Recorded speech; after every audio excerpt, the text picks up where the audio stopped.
This is how these people always end up in horror movies. They do weird things. Or she's dead. Like that, or she's dead. It was just shitty. Yeah, it's pretty crappy for her. That or she's starting a catering business. Hello and welcome back. Today we are doing a sushi and ramen mukbang. And we're also going to be talking about the movie The Call, the Korean one on Netflix. We watched The Call last night. Yes. And we have some thoughts on it, I guess. And I don't know, it's kind of, like, I feel like we understood most of the movie, but then like the ending is the part that kind of screws with your brain. Spoilers, if you haven't watched the movie, you should probably go watch it first. And it's a thriller, horror movie, suspense. Yeah. And it was well done. So for starters, it's a bit of a mind trip, the whole movie, because it takes place over two timelines. It's a telephone that connects girls over 20 years. So there's a 20-year difference, but the call is connecting them at the same time. Seo-young is in like 2019, and then Young Suk is in 1999. Mm-hmm. So we start off, I think the main premise of the story is that Seo-young has to go back to a rural town in Korea because her mom is currently sick with a brain tumor. And so she goes back to her childhood home. We've established that they have a bad relationship, her and her mom. Yeah. But they haven't explained why. Yeah. So main premise, she goes back to her childhood home and she lost her phone on the train. So she has no smartphone. So she's looking for her cell phone and she decides to use a landline. And then when she calls her old phone, she gets mixed response. She can't get her old phone back anyways. And then someone calls her back on the landline. She thinks it's the people who have her phone. Yeah. And then from there, we're introduced to Young Suk, who is calling from a landline as well from 1999. So the person calls, it's Young Suk. Young Suk, and she's talking to... No, she's like begging for her life, saying her mom is trying to kill her, and she's trying to talk to somebody called Sunny. Yeah. Who we don't know who that is as well. Yeah. So Seo-young, she begins, I guess, to kind of... explore her old childhood house. Yeah. We don't know, like, what her relationship is to the house. We just know that her mother was living there, but they had a bad relationship, so it doesn't seem like she had stayed there for long. Yeah, and it looks like the house is like it hasn't been lived in for a little bit. Yeah, dead plants everywhere. Yeah. Her mom was her mom was in the hospital, so she was, I guess, there, and no one was living at the house. Mm-hmm. So yeah, she goes and explores a little bit in the house, and she decides to put up a family photo of the three of them. So her mom, her dad, and herself. Mm-hmm. And from there, she starts nailing a nail into the wall, and she figures that, oh, the wall is kind of hollow. And she decides to explore more, and she kind of breaks open the Her first thought was, oh, I'll just take down the wall. But this is how these people always end up in horror movies. They do weird things. I think if it was me, I would maybe... I don't think I'd be that curious, but... I'd be like, oh, there's something missing behind that wall. I'll just put my picture somewhere else, and the movie would just end. Or I'd maybe call someone to like come and check it out with me. I wouldn't do it alone, but... Anyways, there's a creepy stairway, very Parasite reminiscent, leading to like a dungeness area where there's a box. Sorry, our cat is being bad and trying to climb into the fireplace. Okay, so stairs, creepy, dungeness. Yeah. And then she finds, this is where we start to find the connectors. She finds a old diary. Inside there is a 1990s pop star and somebody writing about how their aunt is torturing them or trying to cleanse them. Yeah. I don't know, very shamany stuff to them. Yeah. And then so Seo-young, she goes and she asks I guess, like the neighborhood strawberry farmer if she knows of this girl. And that's when the strawberry farmer makes a connection that that girl in the photo is young Suk that she found in the diary. So we now know that there's a connection between the two. And I think at some point, young Suk also comes back, and she at one point I think that there's more phone calls from young Suk. And it seems that the calls can only be incoming. So from Young Suk in 1999 to Seon in 2019. At least that's the only way the calls worked in the movie. I don't think there was ever a call from Seon to Young Suk. No. So from there, we learn a little bit more about Young Suk, how her mom, I think, is in an insane asylum or she's something dead. like that, or she's dead, and then her aunt is taking care of her, and from there we figure that she's a shaman and she does all these cleansing rituals. Feel that the aunt who's taking care of her is going to be the villain because she seems a little bit crazy, yeah. But yeah, they paint the image originally that Young Suk is the victim, which I guess technically she still was, because nobody deserves to have exorcisms performed on them. No. And then Soo Young, since she found the diary on the next call, she wants to prove to Young Suk that she's from the future, essentially, or that she's from the past, however timeline you want to look at it. So she reads her a piece of her diary and what she had written that day, and then she also tells her tomorrow there will be a plane crash because she had went on the internet and Googled what would happen the next day. And then that's how she proved they're from different timelines. Yeah. And then I think we also learn from these phone calls that they now know that they're both living in the same house as well. Mm-hmm. So from here we kind of see a more of a character development of both the girls, mm-hmm. and how they are important in one another's lives and how they're kind of interconnected. And they haven't even started to connect them. No, not yet. But we see like kind of a connection mm-hmm. forming, I guess. So then Soo Young, she bonds with Young Suk, saying that her father had passed away in a fire when she was little. But since Young Suk is in the past, she's able to go and stop the fire from happening. And it also so happens that her father has died 20 years ago, like the exact like basically within the same period of time. So yeah, they form a plan where Young Suk goes to their old house and kind of saves her dad. Yeah, saves the day basically, and it changes everything. And then, it was really cool. They change all the atmosphere around her, and now she's in like this new timeline, even though she doesn't have memories of it. Yeah, her dad is back in the picture, and her mom is now healthy as well. And they're living at the house. And the house is gorgeous. It's well kept and maintained and all that stuff. And it looks like it's just like a perfect life now. Seems like Soo Young has everything she needs. And Young Suk is kind of still stuck in her little hellhole 20 years ago. And because of that, Young Suk, she gets mad that Soo Young is having the time of her life. Everything is perfect. And I don't know. She just is mad at her for not falling. Yeah. I guess now Soo Young, her life is a little bit more interesting. She has a family now. She spends time with them. They go out and do things, and she's kind of neglected Young Suk to the point where she's kind of just on her own again. So then next, after she's talking to Young Suk, Soo Young's talking to Young Suk on the phone. The aunt picks up the phone and says, like, never talk to her again.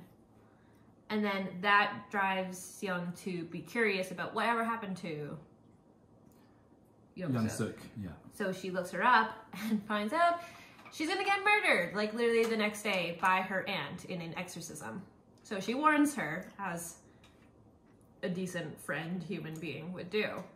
But this is what starts the actual trajectory of everything wrong in the movie. Yeah, I'd say this is like, I guess, like the turning point. It's the catalyst for sure. So Young-suk is now able to stop her own murder because she knows her aunt is going to murder her. And instead she kills her aunt. Yeah. In return. Yeah, instead of her aunt killing her, she kills her aunt. So that kind of changes everything on the timeline again. And then there's this pretty cool scene that I thought was pretty cool, where the strawberry farmer from before, he's bringing strawberries to Seo-young's family, and they're just having them at the kitchen table. But then in the 1999 timeline, he's bringing strawberries to Young-suk's family, yeah. And then from there, we see that, like, oh, he finds Young-suk's aunt's dead body. And in the fridge. Yeah, in the fridge, in pieces, in bags, which is pretty gory. But, and then I guess, Young-suk is furious that he found out, so he ends up killing him in that timeline. And then he also disappears from Seo-young's the present timeline as well. So, kind of everything's kind of You liked the... Yeah, I like... So she, like, eats a strawberry and she drops a couple drops of, I guess, strawberry juice on her sleeve. And then when the strawberry guy dies in the 1999 timeline, the strawberry droplets disappear. Because it never happened now in the present. It's kind of cool. It's kind of like the timelines... It seems like the present is the one that's stationary almost, and it's everything that happens in the past just affects Seong. Like, there's something she can do about it. Well, she's in the future now, so, like, you can only affect the future. But she doesn't have new memories. She doesn't have anything. She just, everything changes around her, but she doesn't know it, I guess. Yeah. So then, I guess, like, Young-suk has killed 2 people now. And then, out of curiosity, since, I guess, Seo-young doesn't really quite understand what happened, she goes to the police station looking for the strawberry farmer. And it's revealed that he was killed by a serial killer in 1999, which so happens to be Young-suk. So now she's just like, oh, geez. Basically, my actions caused this serial killer to start, I guess, becoming a thing. Because their family was friends with the strawberry farmer because they're neighbors. Yeah. But yeah. So then she goes to call Young-suk to confront her about it. Like, that she had killed both of them. But by doing so, she tells her that she gets arrested and goes to jail for the rest of her life. In what was, at that moment, the present. But by telling her that she goes to jail, she's now able to prepare to not go to jail. So this all could have been avoided if she just didn't even say anything. Yeah. So I think now Young-suk, she demands that Seo-young tell her how they kind of caught her. And I think it's from a bloody knife with her DNA on it. So she goes back and she fixes that, or she disposes of the first knife. She had to break into the jail. I mean, she had to break into the police station first to steal the 1999 police notes, find out that it was the knife, and at first, Yeon, our girl, she actually tried to pull a trap. She tried to send her, she Googled explosions that had happened that day in the past and found out there was a gas explosion or something like that. Yeah. So that's where she tried to send Young-suk to get murdered herself, to get blown up. Yeah. Unfortunately, she did not die. She didn't die, yeah. Okay, so the explosion doesn't kill her. But now she's pissed. Yeah, well, understandably, she's mad. She's mad that, I guess, the fact that her so-called friend tried to kill her or off her. And we forgot to mention it, but as we said, the mom in the present was living at that house. So back in 1999, her family, Seong's family, was going to buy that house. So there's another connection is that they take over the house from the aunt. Which means they have to go see the house. Yeah, yeah. And then lo and behold, in 1999, after this little ruse that Seon did, baby Seon and her dad go see the house. And there, young Suk is still mad, so she ends up killing Seon's dad in a fit of rage. Yep. And holds Seon in captive. To blackmail her and say, like, don't ever try anything like that with me again. Like, where's the evidence? Yeah, yeah. So she's still on about the evidence. And this time she does give it up to her. Yeah. Because she was driving with her dad, and then he just disappears from her life again. Yeah, and yeah, present day she's driving with her dad. Her dad's teaching her to drive, and then poof, basically he just disappears, and the car is gone, groceries are gone, or whatever, and yeah, it's like, I guess like you can really kind of like see like how your consequences from the past really shaped everything in the future. So it's kind of, it was just shitty. Yeah, it's pretty crappy for her. So now she actually gave her the actual evidence, where it is. She actually goes and destroys it, and of course, while doing so, she goes and kills a guy. Because why not? It's just like her MO. Yeah. And then after that, after she gets rid of the evidence, the mom and a police officer come looking for the dad and child. Are looking for Seo-young and her dad, and they ask to go into the house. They go looking inside the house and everything, and this whole time, I think we both knew that someone was gonna die. Oh, so since Young Suk was not arrested and put in jail for the rest of her life, she got to be free and age into the present now. So she's also in 2019. Yeah, so the timelines kind of merged eventually. And because of that, she... Oh, how do I explain how it, like, Young Suk gets sent to the fridges?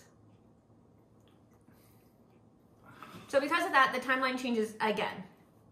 And everything around Young changes again. And now she's still in the house, but this time there's like 20 refrigerators running. What we presume was dead bodies. With people, we assume. That or she's starting a catering business. No, but it's probably dead bodies. So now reality is also hell. And we are now in the house of the serial killer, who is just now 20-year-old Young Suk. Yeah.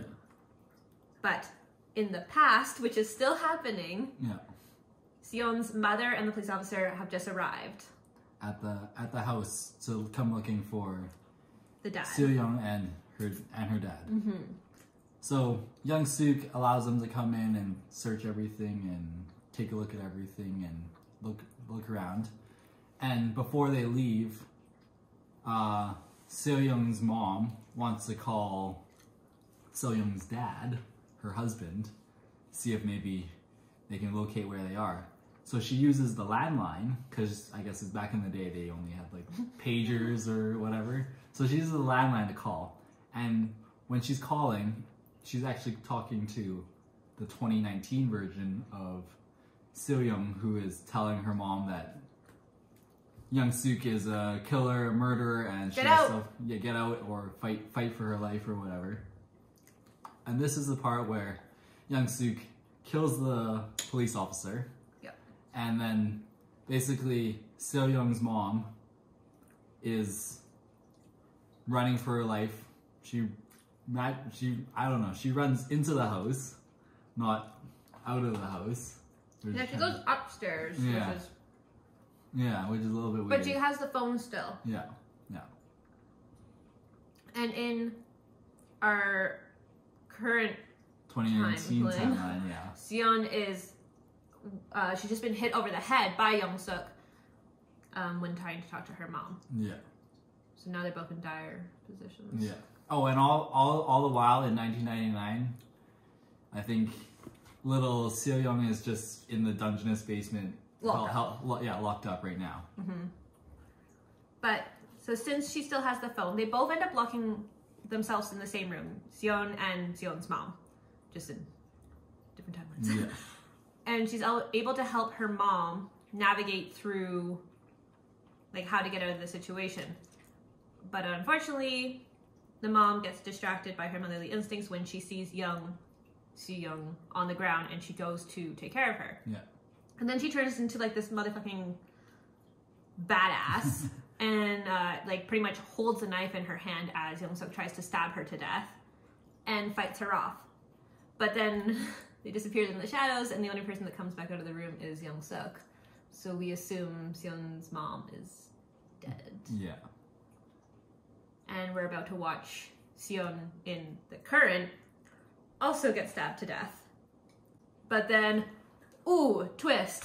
Mom comes back and just NFL tackles over the railing. Yeah, so she pulls, or she tackles Young-suk, and then they both fall off into the balcony, and you assume that, well, from that point you assume that they both died. It was what I thought. But because in the current Young-suk, 40-year-old Young-suk, just vanishes.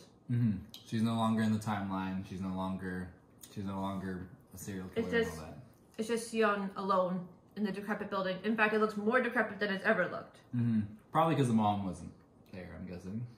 But we don't. Yeah, we're not. I'm not 100% sure. I don't think we were both 100% sure who lived and who died at that point. And then, yeah. And then the past ends. That's the last we see of the past. And then we cut to just the present, and Seon is alone in the house, and she goes running to the police station first, I believe. Or is she running to the hospital? Oh, she was to the hospital first? No, it's Seon goes on an adventure looking for anyone and anything. And I think specifically her mom, though. She's looking for her mom, because that's the last person she saw. And she's not in the hospital, so she's not still currently dying of cancer, or she is already dead. So then her next place is to go to the cemetery to see if she had died in the accident or what, because she has no idea what happened. And there's only one tombstone. It's when the dad died. Not the first time in the house fire, but the second time when he was murdered. Murdered in the house, yeah. But her mom's name isn't there. And then lo and behold, her mom appears with all these cuts that have scarred over. I guess in this alternate timeline, her mom is no longer sick, and she's healthy. She just has some scars on her neck and on her hands and all that stuff. And then we think, oh, everything's good. Happy ending. Young-suk is dead. Seo-young is alive and well, and her mom is alive and well. And we see kind of like a cascading shot of them walking away from the cemetery, and they're together. Everything's good. And then like the credits roll, and you're like, oh, perfect. But then there's like a mid-credit scene. This is where they get you. Yeah, where I'm kind of lost already on it, so I don't. But good thrillers always end without a real ending. Yeah. So then it cuts to a scene of when 40-year-old Young-suk was on the phone warning younger Young-suk that the police and Seon's mom were coming to kill her. Yeah. So she was already on the phone with herself. We had no idea. Yeah, this is the part that kind of made me scratch my head, because it was like, how could she possibly, like, younger version of her talk to older version of her? Like, same landline. Yeah, same landline, same place, I guess. But like, it's kind of like, what did you have this going on the whole time, or like, what was going on? We're kind of still trying to wrap my head around that, I guess. And then older Young-suk warns younger Young-suk, 20-year-old Young-suk, to keep the phone on her because it can change the future. And the last thing we see is the mall. But when they're walking down, we see Young-suk didn't die when she fell off the railing. Oh yeah. And then you can see that the cell phone the landline is just within reach. And then it cuts to then it cuts to the scene where Seo-young and her mom are walking down, leaving the cemetery, and then like her mom like flickers and like disappears. And then you're like, oh geez, she changed. Young Suk must have changed the timeline and went back and murdered the mom. And then we cut to a scene of So Young where she kind of just, I guess, like appears in the dungeon basement, tied up in a chair. So about to be tortured or murdered by Young Suk. We're not 100% sure. But I think either way, it doesn't end well for her. As if it was going so great at any point. But we have some problems with some of that. Because if Young Suk fell off the railing and we assume she was dead, we assume she was dead because in the present, 40-year-old Young Suk was not there to kill Seon. We assume she was dead because she vanished from that timeline. That was a fair assumption, I think. But then somehow, some way, she's still alive. Yeah. Even though her future version of herself was no longer available to... So she must have done something to like change it so that future version of herself is still alive. There's theories that the reason Seon woke up in the dungeon, and usually when the timeline changes around her, she's just wherever she is and everything changes around her. And the theories of why she woke up in the dungeon this time is because she had been held captive since she was a child, and until the timelines finally merged again. Yeah, so for 20 years or something. So yeah, that one, I don't know, that was pretty trippy still. It's good. Yeah. But there's so many timelines to follow. Yeah. I think it would be beneficial if we watched it again at a later date, just kind of maybe see exactly what is, if our brains think differently or whatever. Yeah. Yeah. What do you give the movie on a rating out of 10? An 8. I liked it. I liked when they don't end. You don't like when there's a resolution? No. Because then it's like, it's not thrillery anymore. Yeah, yeah. I think for myself, I would give the movie a 9 out of 10. I think the movie was really, really good, and I think it was well, like, other than the fact that the phone was magical or whatever, I think it was all like it was pretty plausible, I think, and it was a good thriller. So yeah, 9 out of 10. Definitely would recommend, I think, to at least watch. I don't recommend if you're like me though and you have phone anxiety, because it's just gonna make it worse. Well, you're hoping that when you get on the phone, you're not talking to someone from the past, or also if somebody is crying for help on the other end of a phone, call 911. I don't know, like... Yeah, 911 is probably better than just sitting on your hands and knees. But... So, let us know if you guys have watched this movie, The Call. If not, go watch it. Yeah, go watch it and let us know what you guys think in the comments below, or if we majorly messed up on our thoughts or the plot in general, if we missed something. I don't know. Yeah, we might have messed up the timeline a little bit, but it's kind of hard. Yeah. We got the deaths in order, and that's all that really matters. Because once the deaths happen in the past, that's final. Like, there's no going back anymore. So, yeah, base it on that. Once you die, right? You can't really bring it Well, back. unless you died at some point here, in which case, no, you're not necessarily dead. But if you die some point here up, then you dead. So yeah, let us know what you guys think. And thanks for joining us in our mukbang. And now we're gonna finish eating this because we were talking too much. See you guys later. Like and subscribe. Bye. Young Sun Yuk. Are you butchering their names? I didn't think so. What if they hate mukbangs? So let us know what you guys thought. Let us know. Let us know what you guys thought. If you guys have watched the movie in the comments below, and